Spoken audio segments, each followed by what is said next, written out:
pareho. Father, alam ko pong malaking pagkakamali po yung ginagawa ko. Alam ko pong kasalanan po. Ano ba yung nagawa mo? Kasi po, halos lahat ng mga magaganda dito sa barangay natin,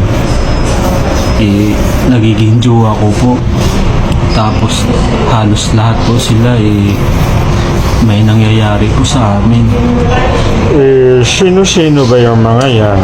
Nakakahiya po, Father, kasi alam ko po na kilala niyo po sila. Ay, gano'n. Kailangan mo sabihin sa akin. Ganito na lang, Father. Kung magbanggit po kayo ng mga pangalan, uubo na lang po ako. Oh, sige. Si Lorna. Si Aida. Si P. Ay, Diyos ko po, nilahat mo na nga.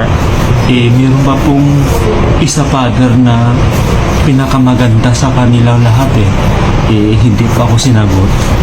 Sino yun? Si Ivana po.